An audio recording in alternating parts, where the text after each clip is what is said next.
Welcome to the Dice Tower, a series of video reviews about board and card games. Here are your hosts, Tom Vassell and Sam Healy.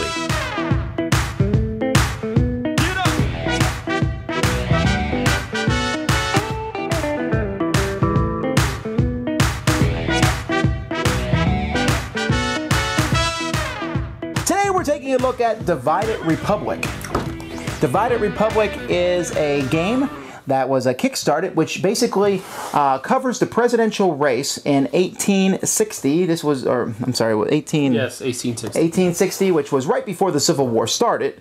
There was a lot of things going on, a lot of interaction. The Civil War was, just brewing at that point in time, and you're taking a candidate and running them and trying to win. Is it good? Is it historical? Let's look.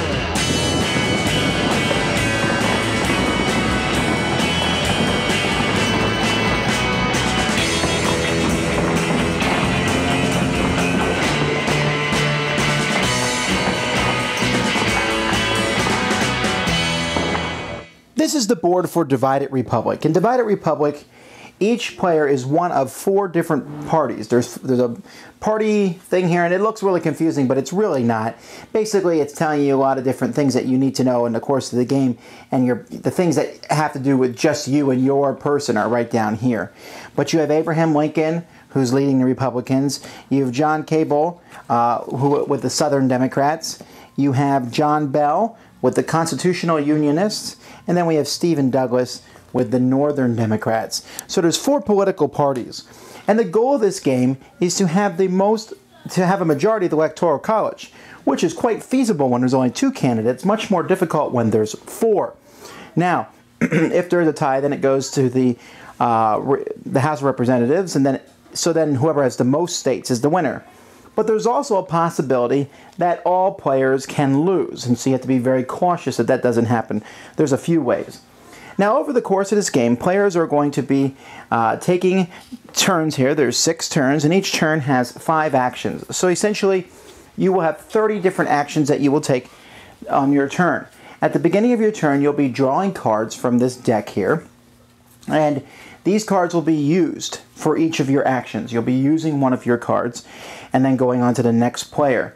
These cards will be done in momentum turn order. Momentum starts very specifically at the beginning of the game, but it can change as the game progresses whenever a poll happens. So what we need to do is we need to look at these cards. Here's an example of a card that you might have in your hand, which has a big 3 in the top corner and then also has an event. When it's your turn, you can play one of the cards from your hand. You can play it for the number in the top, or you can play it for the event. The number at the top gives you a certain number of points that you can work with on your turn. So here I have 3 points.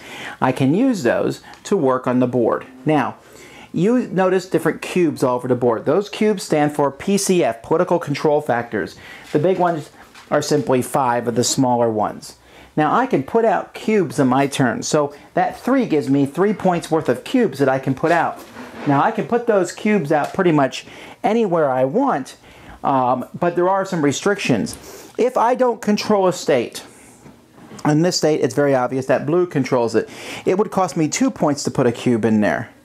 Now some states where it's tie, no one controls that state, or I might already be in the state, so then it's 1, 2, 3. If I want to put it in another state, for example, I want to put 1 here, and then I want to put 1 up here in Minnesota because there's no one in Minnesota all the way up here. Well, I can do that, but it will cost me 2 points to put 1 in another state. So you can't just quick throw them all over the boards. It's an extra 1 to put them in another state. And even if I want to put it in another state where there was someone else was in power, then it would cost me +2. So that's one of the things that players will do with the cards.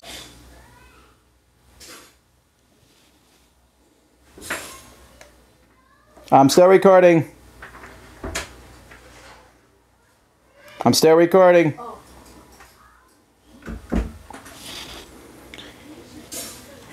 Now these numbers range from 2 to 4, so they're not, widely varied and you get messed over because you have a handful of 1s and 2s. They're an average of 3. but it's the events on them also. Like, for example, instead of taking 2, I can play this card to automatically gain the required PCFs for PCR. That's a great acronym. But PCR is just the political control that's required to control a state. Each state has 2 numbers. For example, Virginia here has 5. You need 5 cubes in Virginia to control Virginia. The smaller number is how many electoral votes Virginia gives, or gave at least in this year, and that is 15. But anyway, back to this card. So if I had 2 there, I could add enough in any uncontrolled northeastern state. Once again, back to the board, you'll notice that the different regions have different colors, and a lot of the cards refer to different regions. You have the Midwest states, the Northeast states, the Mid-Atlantic states, the Lower South, the Upper South, and then all the way over here, the Pacific Western states, which is just California and Oregon.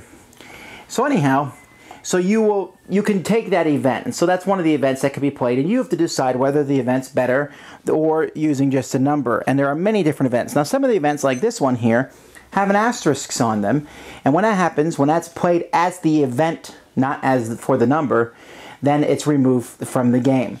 So here I could shift all my PCFs from one state to another state in the same region. Sometimes I can get an endorsement. Here's an endorsement from Winfield Scott. I can add 1 PCF to each of 4 Middle Western states. Is that better than the 3? Maybe so. The War Hero speaks. I can add or remove 4 PCFs of any party in the Northeast, Upper South, or Lower South. A coal shortage, and I can affect somebody else. Some of the events will affect specific parties. Not many, but for example, this event, the Southern Democrats have to value all their campaign actions for the rest of the turn.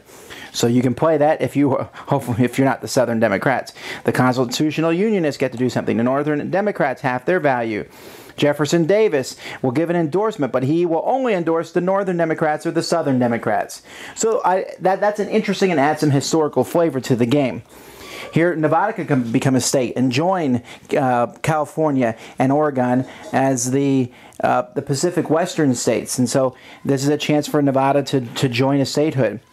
Then there's a lot of these cards in the game, and these are really big. They're called platform speeches, in which a player is going to roll a die, and each person has a die of their color, and they will add a modifier based on what region of the country they're in. As they make this speech, they can either take PCFs away from another player, remove them, or they can add their own. And there's all different kinds of platform speeches: Transcontinental Railroad, Kansas, abolition, Cuba, just different things.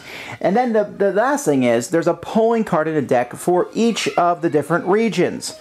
When that happens, you initiate polling in that region. Now, polling is not a vote, although it's conducted kind of in the same way that voting will be done. Voting is done at the end of the game. But in polling, we will look at each state. So here in South Carolina, you need 3 PCFs to control that. No one has one. Red has 1. So that state is not awarded to anybody. And these states are given to each person who wins the poll. And the reason giving states is important is because whoever has the most electoral votes when it comes to polling will get to go first in momentum. Here in Georgia, there's 4 and 4. It's tied, so nobody wins that state. In Alabama, it's 3-2, so green has control of Alabama.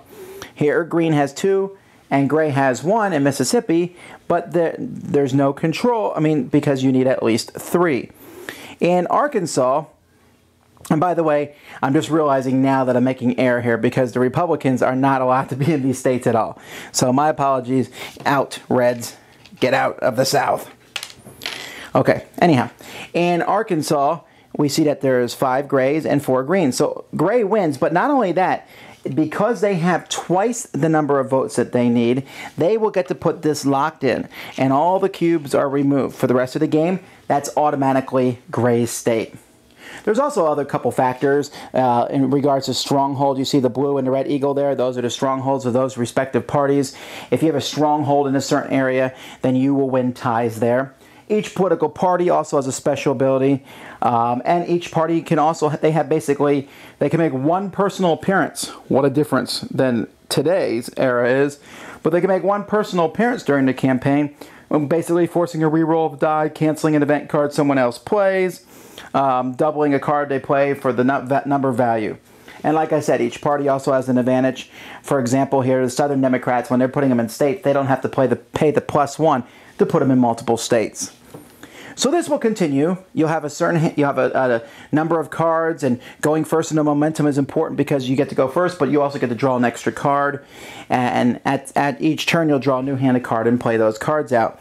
At the end of turn 6, you'll have a general election. It's just like a poll, except you now do it in every single state. You definitely hand out the state cards, everybody.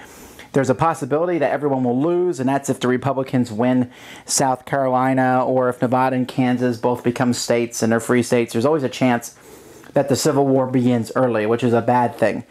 But for the most part, that can happen. But for the most part, someone's going to win. Likely not through majority, because that's very difficult to get, but likely from having the most states. Either way, whoever becomes president is the winner of the game. Now you can tell right away that a lot of the aspects of this game are very similar to card-driven games like Twilight Struggle or 1960. Very much has a similarity to those, although I would say it's not as restrictive as those games might be. Those games will have events like you play a number and then the event will happen for your opponent. You're always helping other people out. That doesn't happen here. Right. This actually feels like a simpler game, and there's even some take that moments, like boom, yeah, to the other guy with the cards. The 4 different factions, do you think they feel different? Well, the only reason I think that they feel different is because you have the cards that only certain factions can use. Right. And really that's the only difference between Well, you have your special abilities. the different factions. Yeah, The Republicans got to stay out of the South. Right. I don't know. That felt kind of strange to me. It felt kind of strange to me, basically because it's a campaign game, so you should be able to go anywhere you want to go. I mean, technically, but I mean, if you look at the time, well, of course, a Northern Democrat. Well, let's talk about that. Do you think it's a historically? I don't know about accurate. I'm afraid to say whether it's accurate or not. But does it feel historic? Yes. Yeah, I think it does feel historic. There aren't a lot of differences between the factions except for the special powers that but. It does feel historic. It's a little weird. But it's not overly so. Well, it's a little weird, like, oh, I better get California and Texas. They're really not worth that many points. Yeah. At least this year. Nowadays, they're worth quite a few electoral votes. The game is very interesting because it's 4 players and you're trying to get the majority of the Electoral College, which isn't going to happen, likely. I can't see, unless you're playing with 3 other players that are just... barely there. Oblivious and dumb. Right. I mean, then you might get the electoral votes, but if you have even just one other player that's keeping an eye on who's getting how many electoral votes and who isn't, I think it would be well nigh impossible. The rules were pretty good. They could have been written a little bit more clearly. Another thing I didn't like about the production of the game was how the upper New England... The states are very small to put cubes in, and they said, well, just put them in the box. But then you cover up the numbers. Yeah. And it was... I almost wish they had kind of pushed America over a little bit and squished up some of the Midwest because, yeah, it wouldn't have looked as cool, but it would have given us more room for New England. Yeah, or, I mean, make the board a little bit bigger. I don't know that they would have had to make it that much bigger to kind of shift things around a little bit. They used a lot of room at the top of the board for a huge...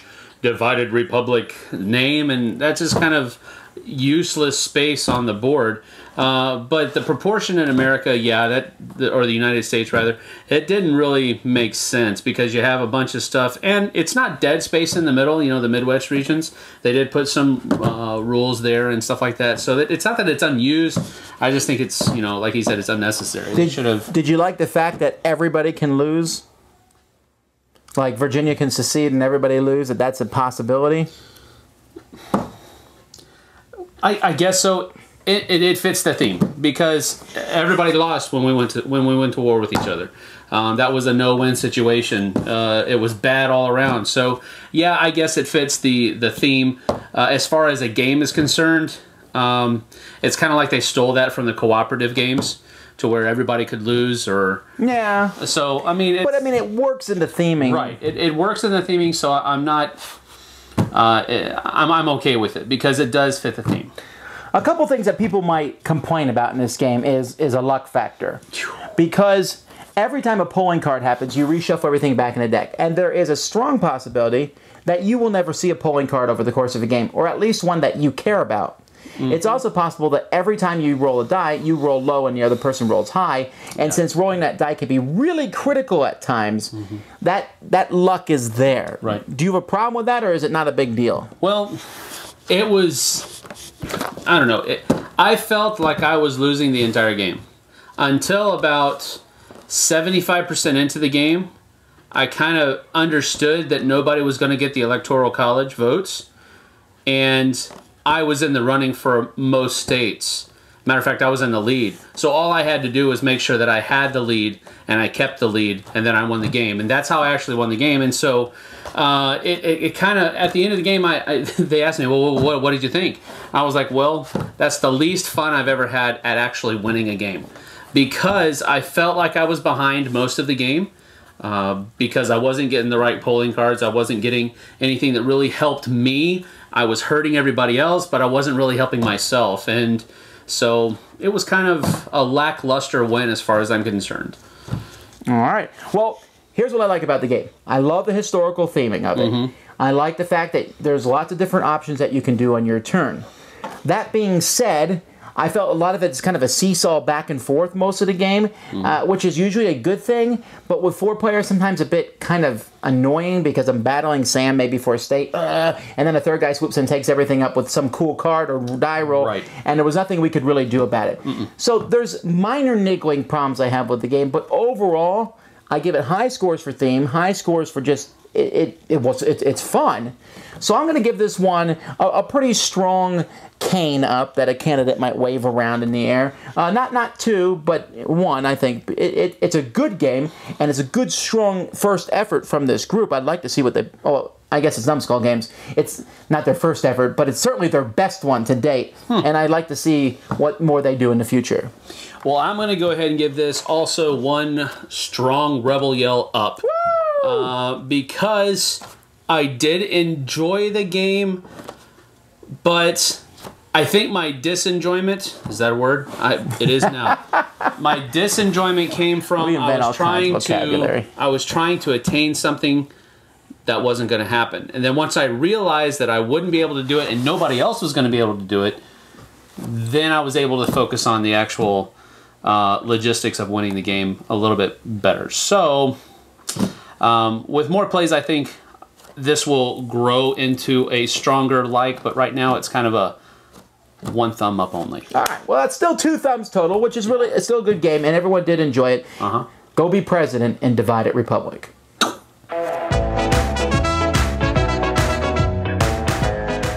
Thanks so much for watching the Dice Tower videos.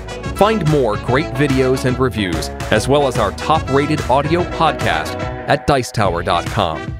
You can also find the latest board game news at Dicetowernews.com. I'm Eric Summerer, and you've been watching The Dice Tower. The Dice Tower is sponsored by Fun Again Games, the world's best game source. Fun Again Games has over 5,000 games available. Check them out at funagain.com.